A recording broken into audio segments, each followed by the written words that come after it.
Let us be honest with ourselves for a moment. Walking into Costco feels less like a shopping trip and more like entering a sanctuary of savings.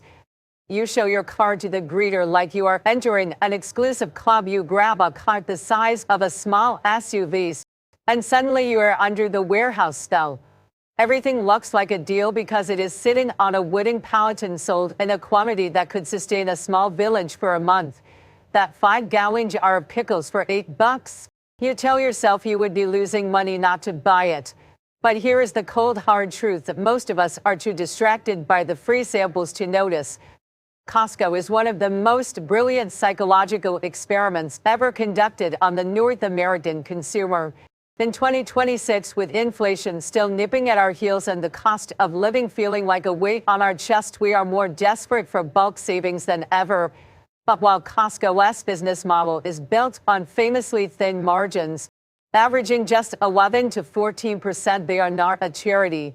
They are a multi-billion-dollar machine that makes the vast majority of its profit from your membership fees, not the actual products. Because they have earned your trust with the $4.99 rotisserie chicken and the legendary $1.50 hot dog combo, your value detecting guard is down. You stop price comparing. You stop checking unit prices. You assume that if it is in the warehouse, it is the best possible price. Today, we are pulling back the curtain on this warehouse illusion.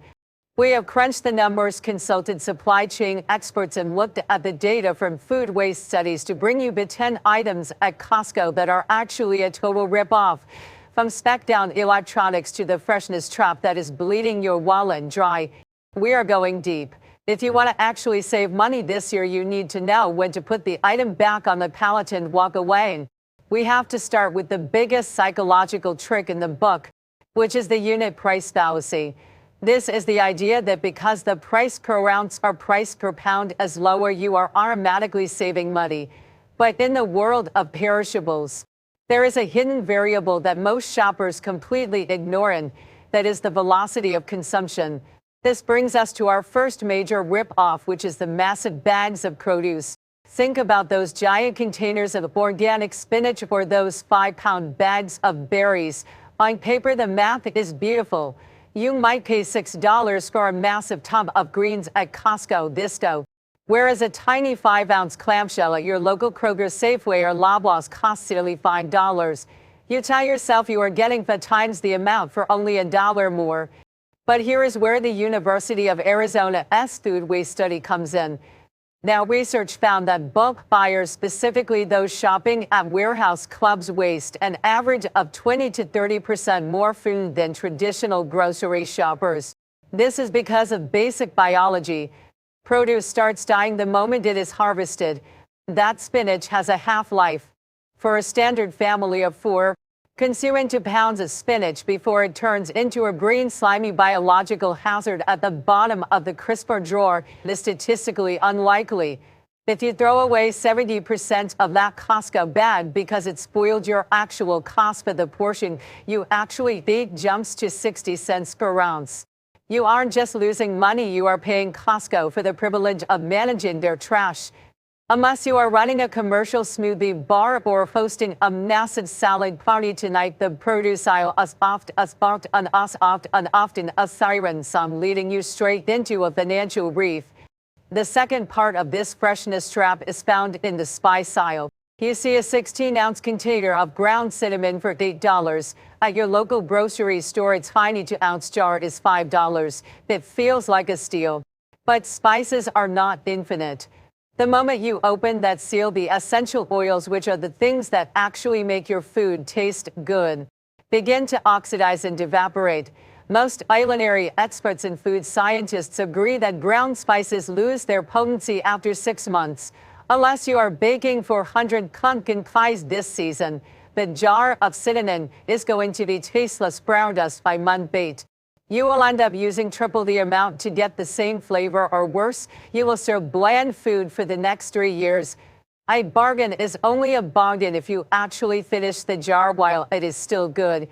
Otherwise, you are just paying Costco to warehouse your waste.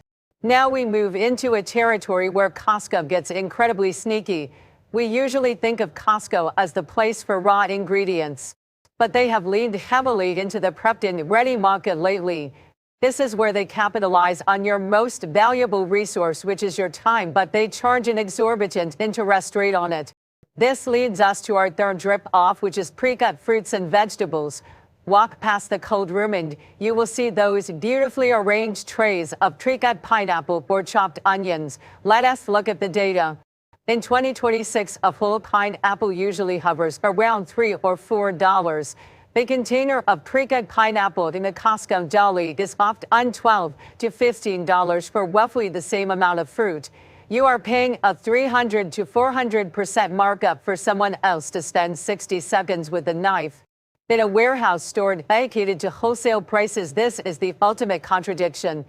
You are essentially paying airport prices in a warehouse environment. The fourth item on our list is individual snack packs. This is a favorite for parents across North America. It is that massive box of 50 individual bags of chips or those tiny individual cups of hummus and guacamole. Here's what you are actually buying. You are buying cardboard and plastic. When you break down the price per ounce, these convenience packs are often 40% more expensive than buying the large bag or jar and spending 3 minutes putting them into reusable containers yourself.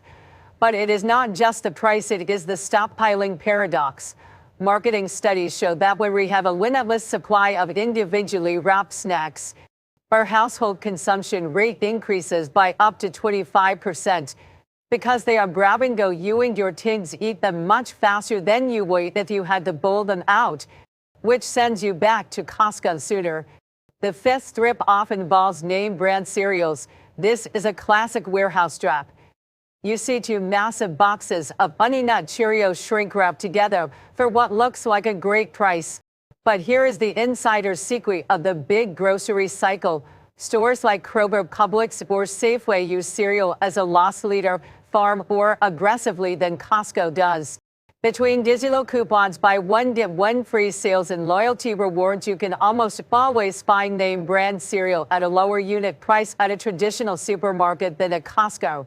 Furthermore, the Costco-sized cereal box is a logistical nightmare. They are often sold all they do not even fit in standard kitchen cabinets, leading to people leaving them on counters where they go stale faster. Costco relies on your one-stop shop fatigue. They know you are already there, your cart is already huge, and you just want to be done.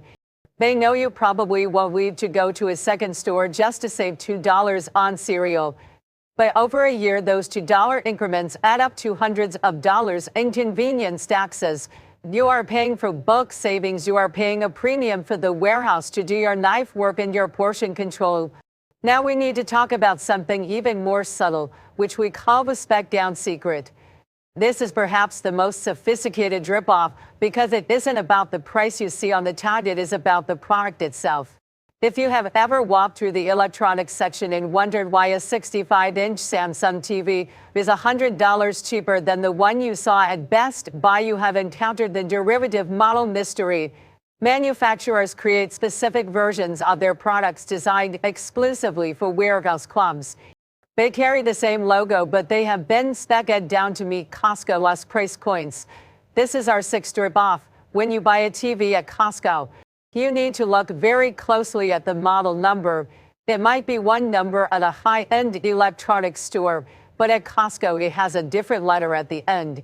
To shave that $100 off the price, the manufacturer often cuts cost in places you won't notice until much later. They might use 3 HDMI ports instead of 4. They might use a lower grade Wi-Fi chip or a screen with a lower native refresh rate that uses software to fake a smooth image. You are getting a $1,000 laptop for $700. You are getting a $700 laptop that has been dressed up to look like a $1,000 one. Always search the exact model number while standing in the aisle.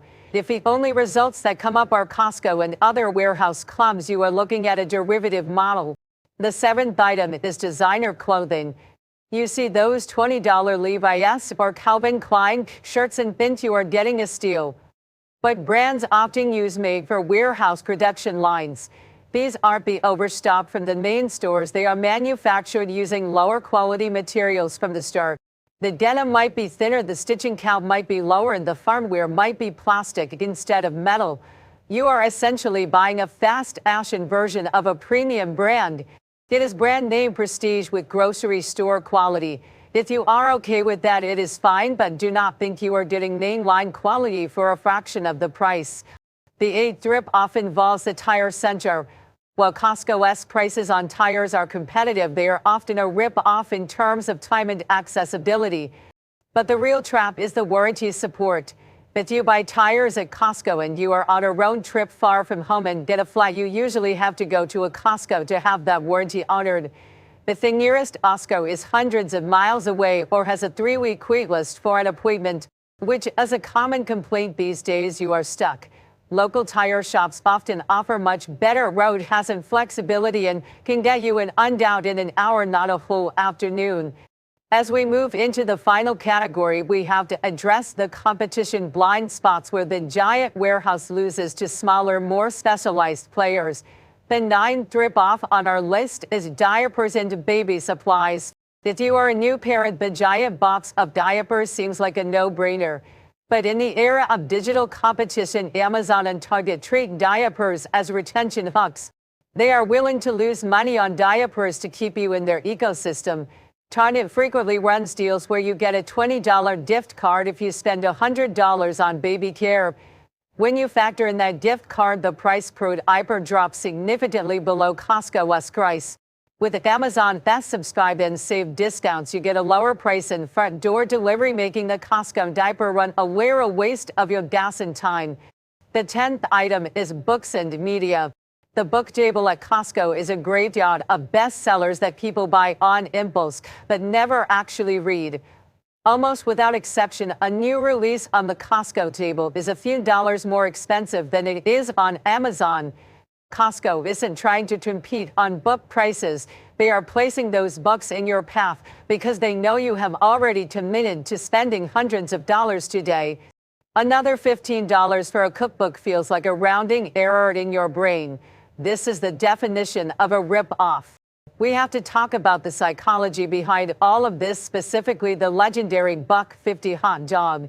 That hot dog combo is the most successful piece of marketing in the history of retail. Costco's co-founder famously said he would kill the CEO if the price ever went up. This isn't because they love you, it is because that hot dog is a cognitive anchor.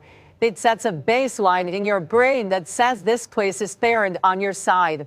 Once you eat that hot dog, your analytical brain turns off and you enter the treasure hunt phase. You see a $400 outdoor fire pit and think, but because the hot dog was a steal, the fire pit must be too. Costco is also a master of the scarcity principle. They purposely change their inventory constantly. You see a limited edition item and your brain tells you that if you do not buy it now, it will be gone tomorrow. This triggers a fear of missing out that bypasses your rational logic. This is the ultimate trip-off, which is the hijacking of your own discipline. We have spent a lot of time today tearing down the warehouse myth. But I want to be very clear about one thing.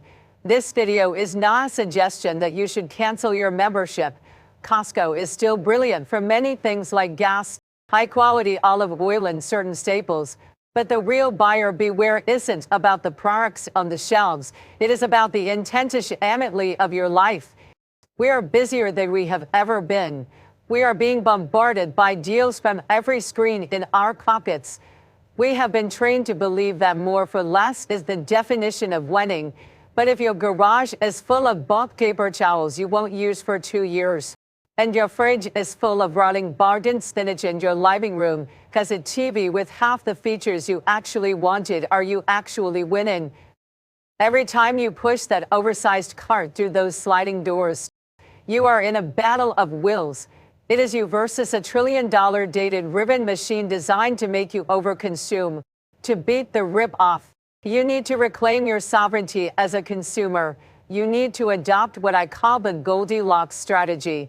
First, do not buy too much. Stop buying perishables for a family size you do not actually have. Your home is not a warehouse, so stop treating it like one.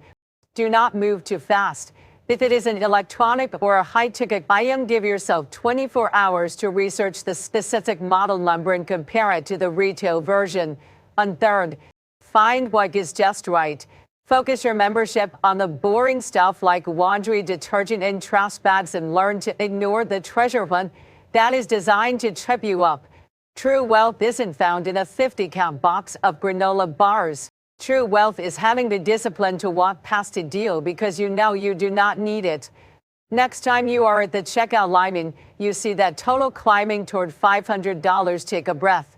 Look at your cart. Ask yourself if you are buying these things because they add value to your life, or if you are buying them because a warehouse told you they were a bargain. The $1.50 hot dog is delicious, but do not let it be the reason you lose your way. Smart shopping at Costco isn't about how much you buy, it's about what you have the strength to leave on the pallet. You deserve better than a bargain that costs you more in the long run. Take back your budget, take back your kitchen, and stop paying a premium for the illusion of saving. Thanks for watching this video. And next time you head out to the warehouse, keep your eyes open and your list short.